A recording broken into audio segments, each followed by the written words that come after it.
Shalom, Kol Halal, Yahweh, Bahasham, Yahushai, Bahasham, Rakaha, Kwadash. Double honors unto the apostles, double honors unto the elder bishops. Salutations to all my fellow laborers doing this work in truth and sincerity, risking their lives and their freedom to do so. The would-be judges, the 144,000, and the scattered elect that are scattered around the four corners of the earth among the heathen nations, and those that look like those heathens in those heathen nations. And to the few Akwaf that are listening and learning, to you, I say Shalom. This is your brother Malcolm from the branch of the Great Millstone here in Chicago, coming at you another lesson in truth.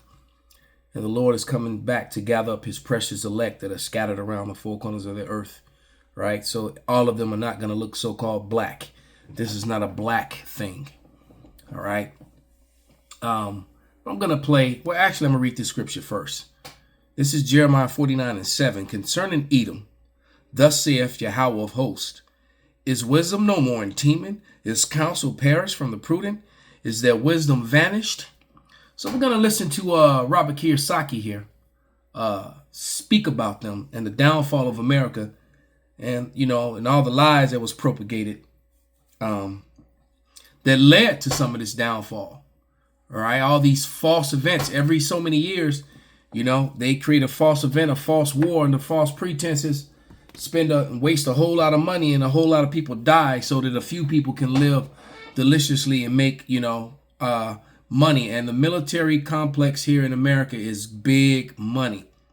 Remember, out of 246 years, America's been at war 222 of them, or something like that. I may be off, but it's pretty close.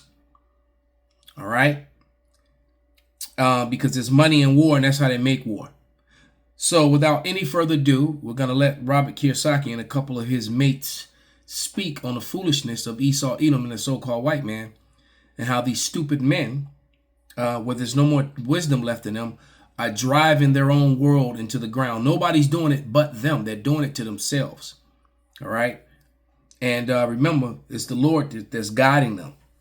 People believe foolishly that they have free will and you don't. The Lord seals your instruction in your head, whether you want to accept that, acknowledge that or not. All right. So here we go. Of today is an important date. And the reason that's important is just yesterday at Davos, Switzerland, the IMF stood up and said, the world economy is hitting into the worst economic headwinds since World War II, the worst. And that's why it could be bad news, but depending on how you look at it, it could be very good news. This is about as macro an environment as I've ever seen, and I think most people's read on it is probably wrong right now. I'm going to take you through a history lesson, and then we'll get to today. That's and macro. I'll tell you why I'm concerned. Yeah. So why World War II? World War II was a fascinating period because, like COVID, the entire world had basically been stuck at home or been on battlefields.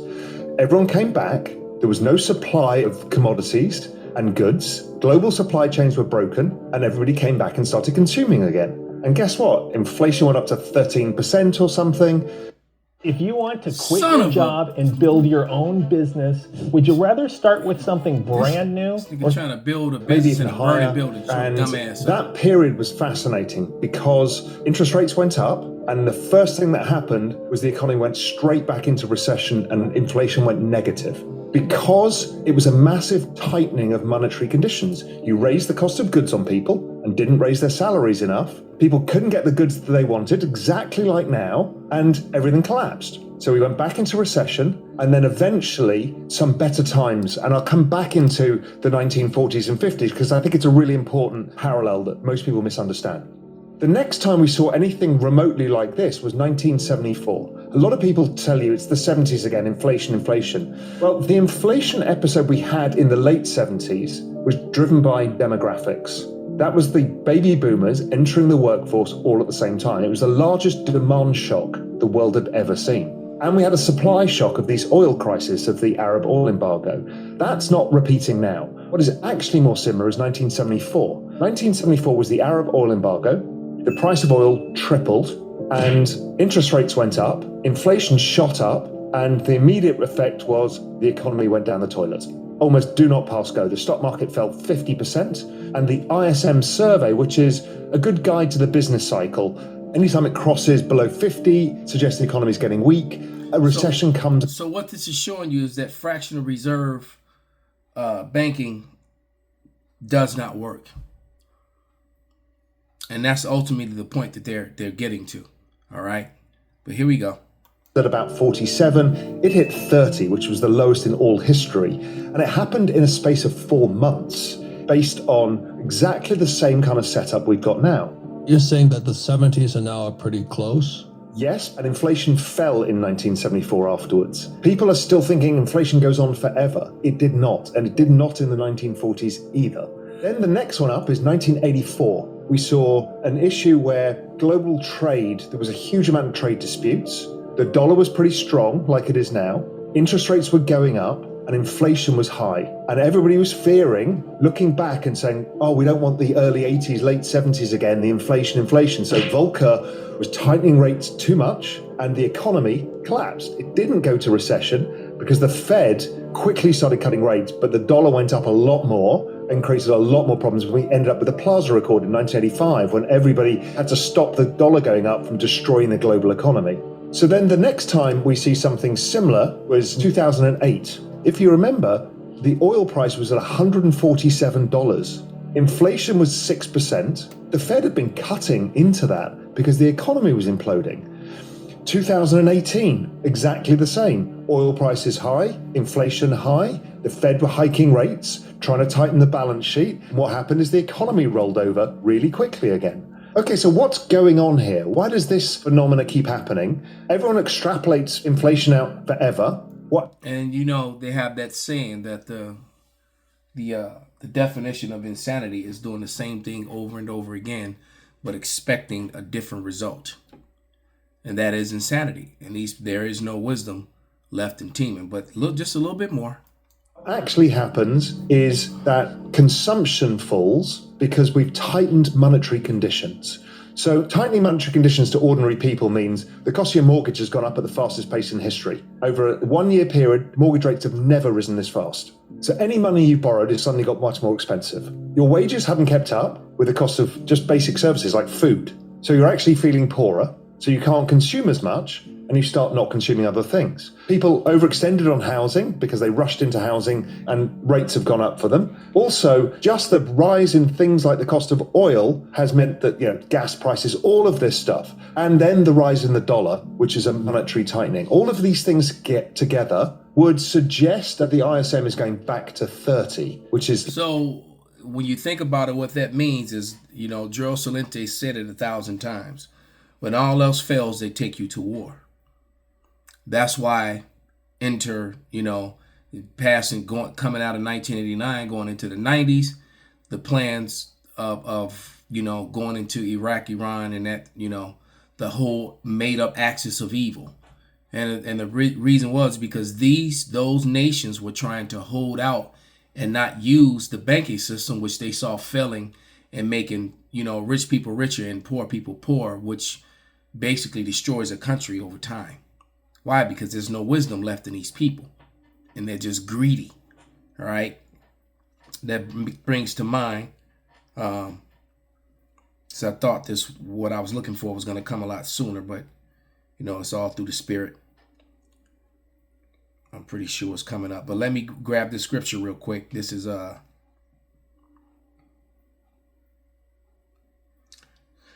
Sirach, or Ecclesiastes 10:8. And it reads, because of unrighteous dealings and injuries and riches got by deceit, the kingdom is translated from one people to another. So, so war is one of the ways that they do that they translate, because wealth doesn't go away. Wealth gets translated. All right. So when they destroy a country, they then take that country's wealth, that country's resources. All right. And then in that country's resources and, its research sources and its manpower then is transferred to the victor. As it was in 1974, which is a terrifying fall. And it's suggesting that if we're not careful, we could have a very sharp, nasty recession, meaning kind of a negative 5% GDP recession. It might be short, depending what the Fed does, and we'll come on to that in a bit. So we've got the setup that we've seen many times in the past. We've got the forward-looking indicators, this monetary tightening, suggesting we've got some real pain to come. Then the anecdotal evidence, we're seeing all the tech companies who were bulletproof laying off staff and giving earnings warnings because everybody can't raise prices enough. So their margins are falling and people have overextended. Amazon said, we've hired too many people. They're one of the biggest employers in the United States. Okay, this is not good. But the answer to higher prices is higher prices. And that's what's happened. And wow, that's crazy. Now, the Lord do what the Lord's going to do, because it just dawned on me that the reason why he hasn't gotten to what I was looking for, because it's the right people, right speakers, wrong video. But this one was still good. So let me, if I will, if I can, if I may, switch over to this one. I'm like, man, it didn't take that long to get to it. So instead of trying to pull it up on the screen, I'm just going to play it over my phone here. Let's go battle right here, because Robert Kiyosaki is speaking. I actually met this. I bought his book, and I met him years ago. All right. I met two people back then. I met Damon Wayans, and I met this guy, Robert Kiyosaki. And I actually have both their books. All right.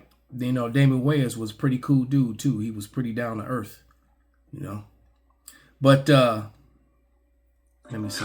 Banks all over the world would take the U.S. dollar, which was ridiculous. Yeah, here we go. Fast forward a few more years and to 33 trillion, and just in 3 months in the Biden administration, America is now bankrupt. And the question we're going to answer today is, how did America, at one time, reportedly, the richest country in the world, is now bankrupt? Now, this is And Robert now it's Kiyosaki so speaking. bad that America This is Robert Kiyosaki speaking. This is the guy that I met. But here we go. cannot pay the interest on our debt.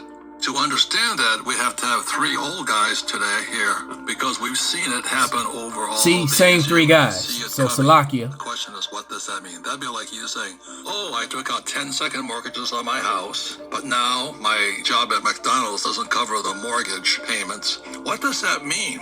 It means you'd be living out back of McDonald's. That's what it means, if you can understand this whole thing. Very, very important to understand how the richest country in the world went broke, and we're broke today. A lot of people had no idea back then, and unfortunately, to this day, they don't. How did we become bankrupt?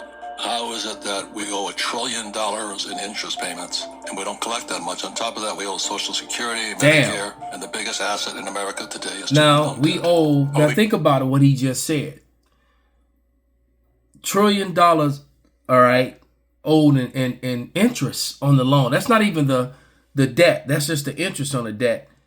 And we don't even collect that much from the citizens. Where is it going to pay from? What that means is that everything about America is a fucking lie.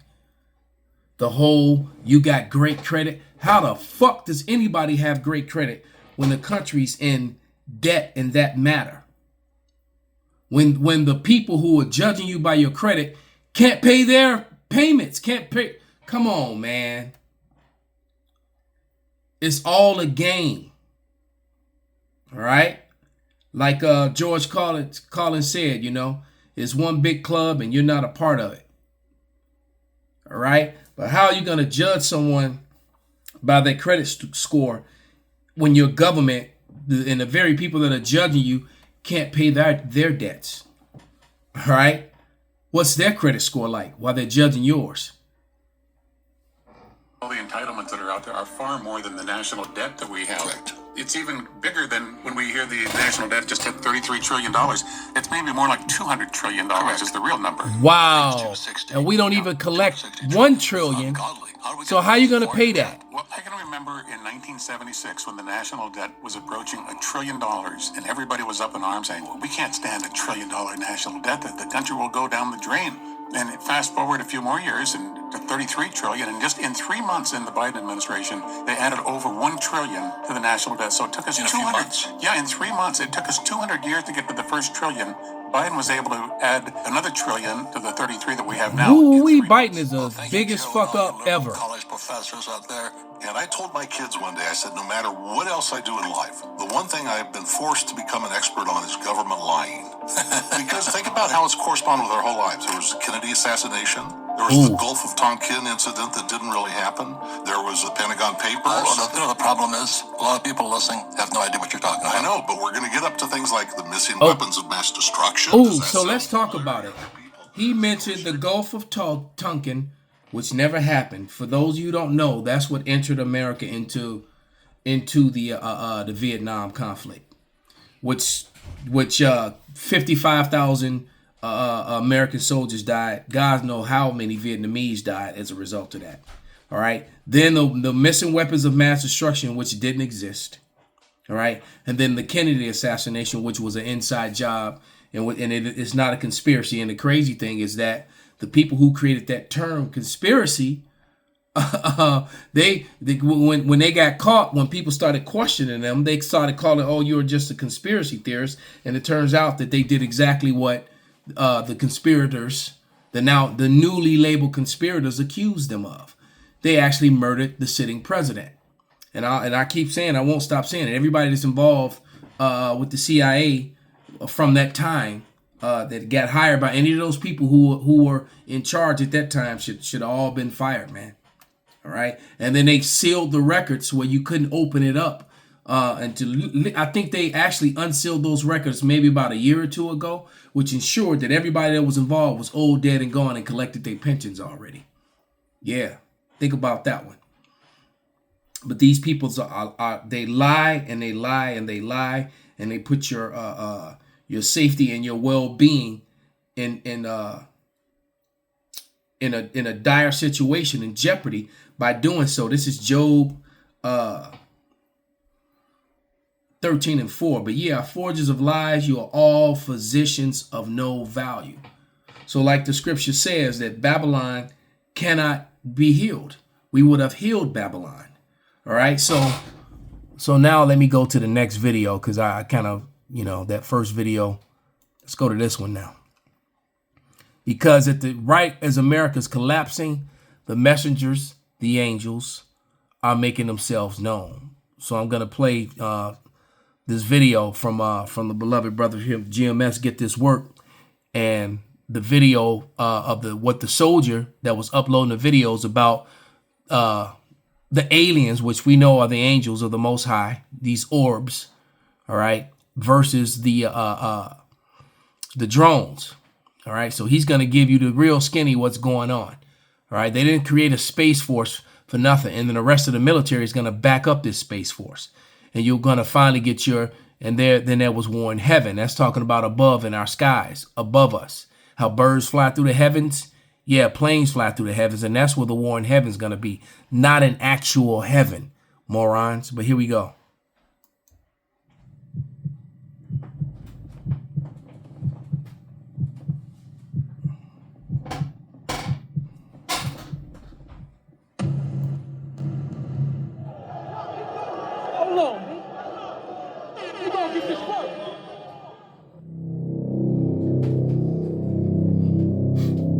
Perfect.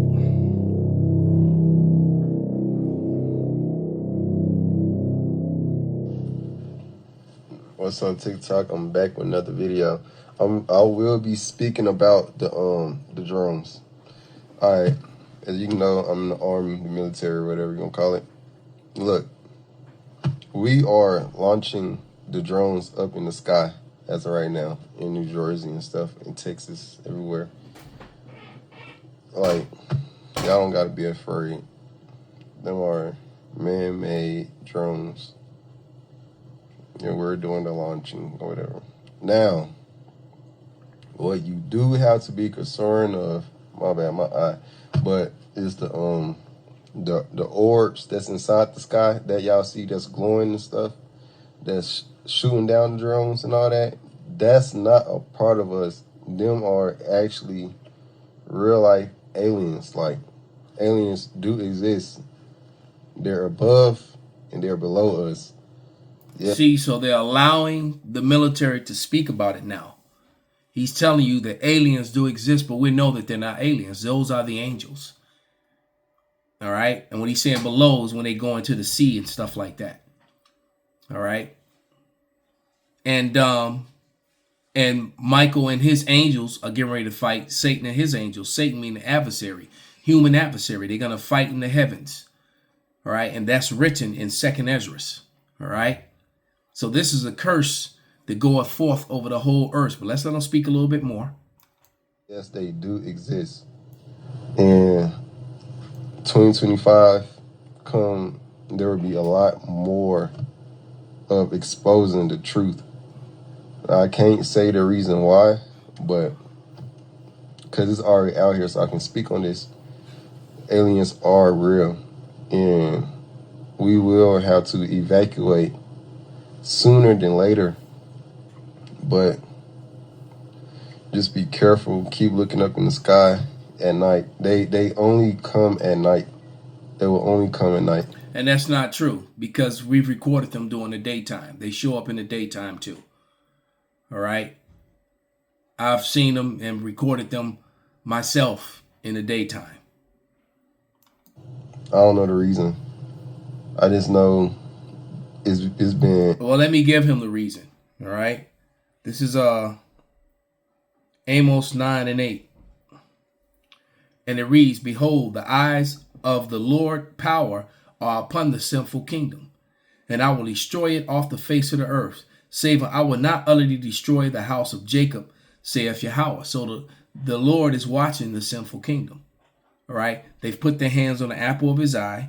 All right. We're winding down to the last moments of the last days. America does not have a lot of tomorrows left.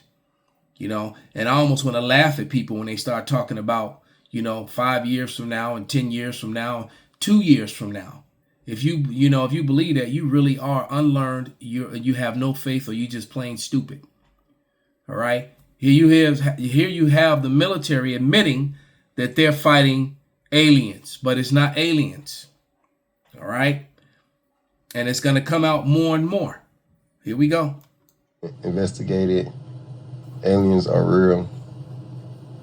And we're trying to figure out why they're here visiting us right now. It's a lot going on within the United States.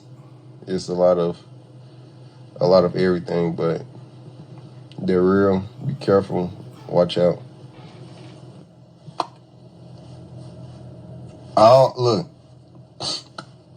don't know what to tell you or where to go. So what this means is this is another video on another day. He's got more information. So his countenance has changed. He was really relaxed in the first video. In this video, he's a little bit, he's not so relaxed. But here we go. But look, you just gotta be prepared. I don't know, cause right now it's only really calculating the United States though. Probably go to an island or some shit. I ain't gonna lie to you, bro. I don't know where you're gonna go. I don't know if you're gonna survive. Wow, I don't know where you're gonna go. I don't know if you're gonna survive. Only the elect are going to survive this, and we're the only ones excited about this, where everybody else is panicking, and people are driving around, going to work, getting on the bus, getting on the plane, getting on the train, and going about their lives like everything is normal, and we are far from fucking normal. We are far from normal, man, and it's going to show itself. And these military people now confirming, and I feel vindicated, all right? And I'm sure many of the brothers do too, because we've been warning you of this all this time, all right? Shit's about to get fucking real, all right? This is Zechariah 5:1, and it reads, and then I turned and lifted up my eyes and looked, and behold, a flying roll. And he said, what seest thou? And I answered, and I see a flying roll, and the lift thereof 20 cubits, and the breadth thereof 10 cubits. That's those orbs that he's talking about, that are glowing like amber, right? The Bible describes them with the glow, with the golden glow, a light around them, that they're cloaked in them, all right? It also refers to them as clouds and the messengers that are in the clouds, all right? Those are the angels. The angels, another word for angel is messenger. All right. And he said unto me, this is the curse that goeth forth over the face of the whole earth. For everyone that stealeth shall be cut off as on this side according to it, and everyone that sweareth shall be cut off as on that side according to it. And I will bring it forth, saith the Yahweh of hosts, and it shall enter into the house of the thief. Who's the thief? Esau, Edom, the so-called white man. That, he said, I don't know why they're visiting America. This is why. Because the biggest theft took place here. And this is the headquarters of the evilness. That's why they're visiting this place. And it says, it was going to enter into the house of the thief and into the house of him that sweareth falsely by my name. These people swear falsely on the wrong name and swear falsely with Christianism and Judaism and all these things that are ungodly and not of the Bible. All right. And it shall remain in the midst of his house and shall consume it with the timber thereof and the stones thereof. And the angel talked with me and went forth and said unto me, lift up now thine eyes and see what it is that goeth forth. All right. So like he said, this soldier just told you, I don't know what to tell you. Go to an island. There's no running from this. There's no running from what's about to come. All right. Either the Lord is with you or he's not. And like it tells you in 2 Ezra 16:73, then they shall be known who are my chosen. We're about to find out who the Lord's with and who he's not. Hey, so with that, we're going to give all praises, all honor and glory unto Yahweh, Bahasham, Yahweh Shai, Bahasham, Rakah, Quadash, Kwam, Yasharala, Abad Babal.